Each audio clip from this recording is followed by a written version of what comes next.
Cette review est en partenariat avec les éditions Kana. Découvre les chapitres de Samurai 8 sur le site samurai8.kana.fr. Lien dans la description. Ouais. Salutations tête de nage, je suis le chef et bienvenue dans cette petite review hebdomadaire de Samurai 8 qui est publiée en simultrade sur toutes les plateformes légales, bien évidemment. Comme d'habitude, donc on va parler du chapitre 11, si je dis pas de bêtises, parce que j'ai tendance à perdre le compte des chapitres. Alors que je viens de les lire, hein, mais des fois j'oublie. Alors c'est un chapitre qui, sur le fond, fonctionne, propose des choses intéressantes.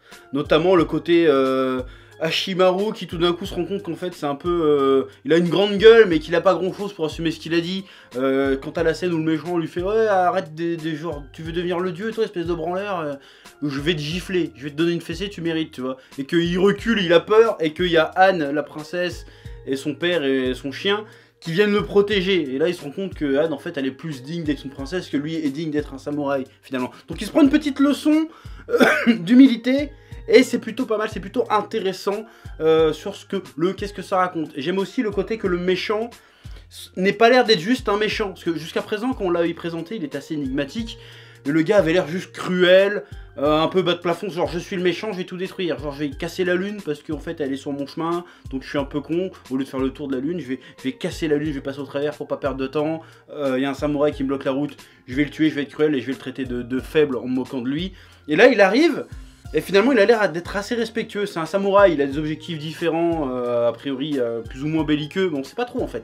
Parce qu'il dit, oui, il faut que tu viennes avec moi pour rétablir l'équilibre de la galaxie, ou un truc comme ça qui lui sort. Donc est-ce qu'il a un objectif plutôt noble, ou est-ce que pour lui, rétablir ça veut dire quoi, rétablir l'équilibre de la galaxie finalement? Ou réparer la galaxie, soit un truc comme ça. Donc est-ce que pour lui ça veut dire ramener la paix, l'univers, tout ça, ou est-ce que ça veut dire détruire les faibles et respecter que la force, comme on pourrait avoir un peu le côté un peu Zamasu, tu vois, dans Dragon Ball Super.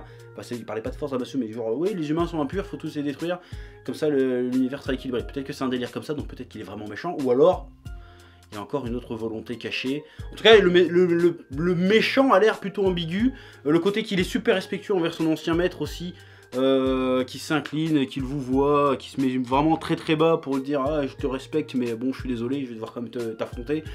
J'aime bien cet aspect code de l'honneur à la samouraï parce qu'on l'avait pas trop vu encore jusqu'à présent, c'était juste le côté sabre, armure, tout ça.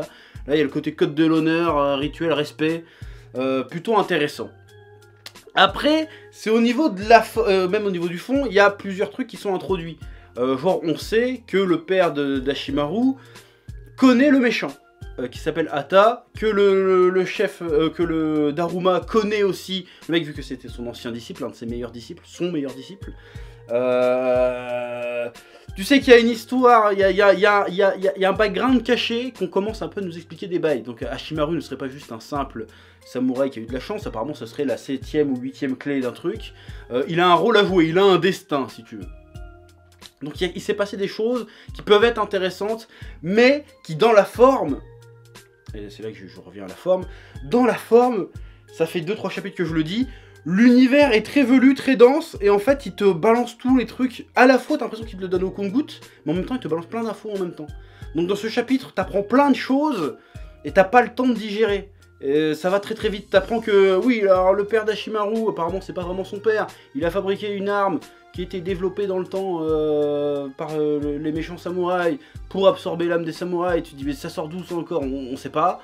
Ils te sortent des phrases, à un moment il s'incline devant son maître et il fait oh je suis désolé pour la princesse Baku, c'est qui la princesse Baku, on sait pas. J'ai l'impression que ce chapitre c'est un peu quand tu lis des mangas amateurs souvent tu sais ils veulent faire croire qu'il y a un gros background, des trucs qui seront expliqués plus tard et te balancent plein de sous-intrigues d'un coup, d'éléments de langage que tu peux pas comprendre en tant que lecteur parce que t'as pas ce qu'il faut pour comprendre encore et que tu comprendras plus tard.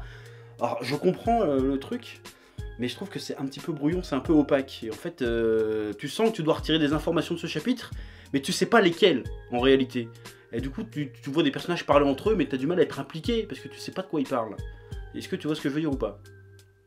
Et du coup, bah c'est un peu chaud de suivre. Parce qu'au chapitre d'avant, on nous expliquait le pouvoir des samouraïs. déjà, on a mis, on nous a putain, ça servait à quoi les boules qui cherchent, les keyholders, tout ça. Et à peine on a eu le temps d'ingérer les concepts qui régissent l'univers, qu'on nous balance des nouveaux concepts. Voir par exemple, on nous dit dans ce chapitre-là, et j'ai jamais entendu ça ailleurs dans le chapitre, dans des autres chapitres, ou alors j'ai raté un truc, encore une fois, il nous parle, oui, si un samouraï est abandonné par le dieu de la guerre, et ben il meurt. Ça sort d'où ça? On nous sort ça comme ça entre la poire et le fromage, j'ai envie de te dire, pour reprendre une expression populaire. Et j'ai pas compris d'où c'est quoi le dieu de la guerre? C'est Fudo-Mio là qui nous disent la prophétie bon cul? C'est ça le dieu de la guerre? Il peut abandonner les gens? Et du coup les samouraïs après c'est plus les samouraïs? Donc à ce moment là c'est qui les gentils les méchants? Pourquoi le dieu, le dieu de la guerre il suivrait les méchants et pas les gentils? Il y a beaucoup de notions d'un coup qui sont très très bizarres. Qui peuvent être intéressantes, hein, qui peuvent...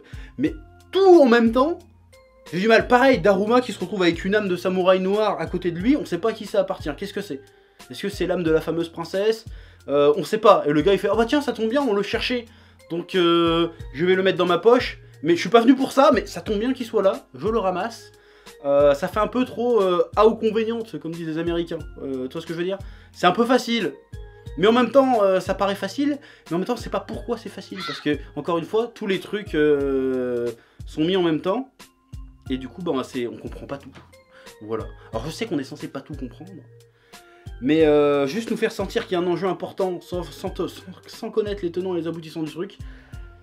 Voilà. Et apparemment, le père d'Ashimaru va mourir parce qu'il a fait sa technique bizarre et que ça a pas marché.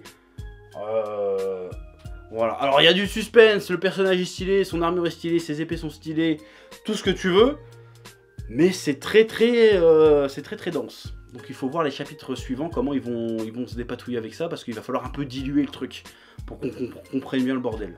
Voilà, c'est un peu ça que j'attends maintenant de Samurai 8. Ralentir un peu le rythme, et prendre le temps de bien développer son univers. Parce que là, ça commence à devenir chaud quand même. Voilà, c'est tout ce que j'ai à dire, je te dis à la semaine prochaine. Je dab. Eh oh, tu vas pas te barrer comme ça, hein? Tu vas laisser un pouce bleu? Un petit pouce bleu, hein? Puis tu regardes aussi les autres vidéos? Parce que voilà, tu t'abonnes?